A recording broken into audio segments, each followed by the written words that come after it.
Subtipos conhecidos da esquizofrenia são esquizofrenia paranoide, epifrênica, catatônica, indiferenciada, residual, e depressão pós-esquizofrênica. Essas são subtipos utilizados pelo CID-10. Tá? No DSM-5, esses subtipos não são mais considerados, porque eles acreditam que há pouca importância na prática clínica. Mas a gente sabe que muita gente ainda usa esses termos para classificar a esquizofrenia em subtipos. Tá? Basicamente, a esquizofrenia paranoide é quando há, como sintomas mais importantes, os delírios e as alucinações. Na epifrênica, os sintomas mais importantes são a desorganização e o embotamento afetivo. Na esquizofrenia catatônica, há sintomas de catatonia, uma paralisação, né, uma lentificação psicomotora muito grande, onde a pessoa fica de fato imóvel muitas vezes, com flexibilidade séria, a gente movimenta o paciente, coloca o braço dele assim contra a gravidade, por exemplo, ele mantém essa posição, tá? Então, uma rigidez, esse é um quadro catatônico, ele não responde a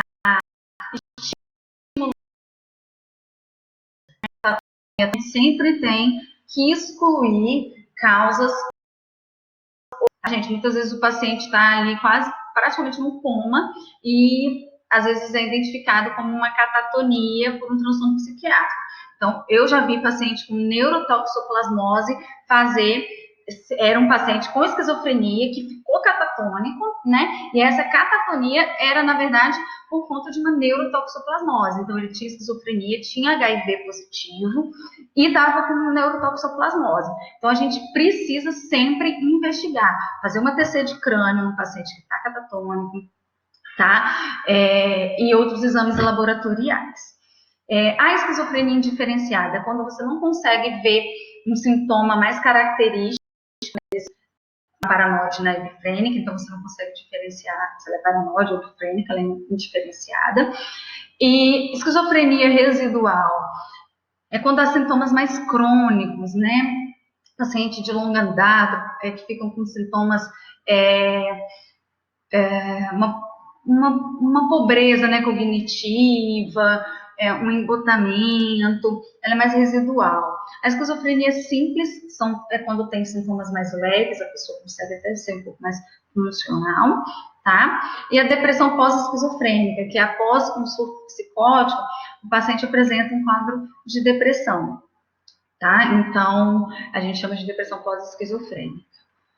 Combinado? No DSM-5, isso foi abandonado, então essa classificação subtipo está caindo em desuso.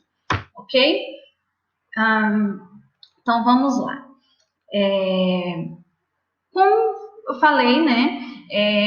A gente sempre deve fazer diagnóstico diferencial. Aqui, começando, né, pelos quadros orgânicos, a gente deve excluir sífilis, tumores do sistema nervoso central, epilepsia do lobo temporal, pode cursar com alucinações, tá, gente? Delírio. Lúpus eritematoso sistêmico, corticóide, uso de corticóides em altas doses pode desencadear também surto psicótico, tá? E o próprio delírio pode confundir, porque o delírio tem alucinação, tem delírio. Então, as doenças clínicas que se manifestam com quadro psicótico, a gente tem que fazer um diagnóstico diferencial, principalmente quando a gente recebe o paciente com o primeiro surto psicótico. Paciente com o primeiro surto psicótico, a gente deve pedir todos os exames, incluindo TC de crânio. Combinado? E melhor ainda, ressonância no de crânio, tá? Para a gente fazer esse diagnóstico diferencial. Além desses quadros orgânicos, a gente também tem que diferenciar de retardo mental, que também pode cursar com psicose, tá? Transtornos do humor e depressão com psicose, tá? E os transtornos de personalidade, principalmente o esquizoide, esquizotípico, paranoide e borderline, que também podem cursar com sintomas psicóticos, e propriamente os outros transtornos psicóticos. Então, todos esses fazem parte de um diagnóstico diferencial da esquizofrenia. Então, o paciente chegou com psicose, a gente deve pesquisar tudo isso, tá? A gente deve fazer o diagnóstico diferencial, é fundamental. Não é porque está com alucinação e delírio que tem esquizofrenia, tá, gente? Existem todas essas outras causas para uma psicose. Então vamos lá, qual é o curso e o prognóstico da esquizofrenia? A gente diagnosticou, né? Fizemos o diagnóstico de esquizofrenia. Tem lá os critérios diagnósticos, a gente já excluiu causa orgânica, então ele tem um diagnóstico de esquizofrenia. O curso dessa doença, ela costuma ser crônica, né? Com exacerbações e remissões. Então, o paciente tem esquizofrenia, é um diagnóstico, né? Uma doença crônica, e que às vezes vai se manifestar com exacerbações, com surtos psicóticos mais agudos, mantendo alguns sintomas de base. Tá? Principalmente, geralmente são sintomas negativos que ficam, né, de base, e há os sintomas positivos que vêm em exacerbação, ok? A cada recaída, a gente sabe que há uma deterioração adicional ao funcionamento básico do paciente. Então, vocês perguntaram, mas eu conheço pacientes esquizofrênicos que são funcionais, voltaram ao normal. Tudo isso depende do tempo de doença, da quantidade de exacerbação, de recaída que esse paciente apresenta também e das medicações que ele usa.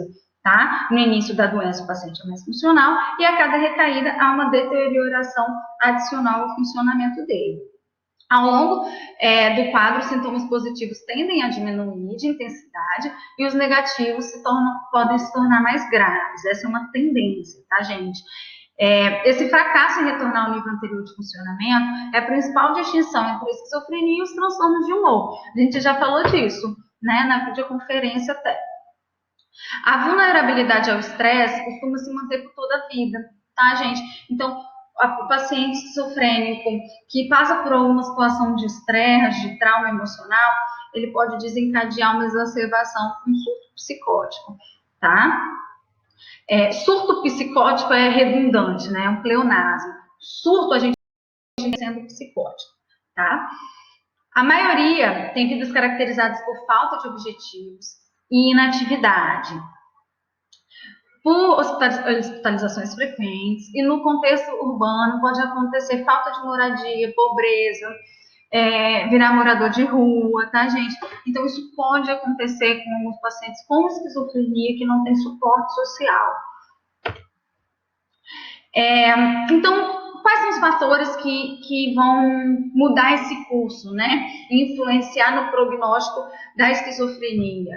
Estão aqui todos os fatores prognósticos, tanto um bom prognóstico quanto prognóstico negativo.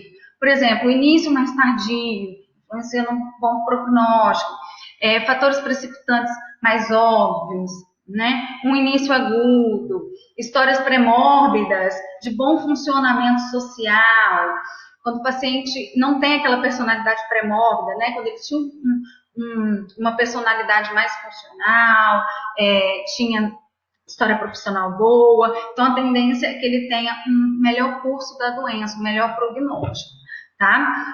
E todos esses fatores aqui vocês vão ler para entender, ok? E aí o tratamento a gente vai falar no próximo vídeo.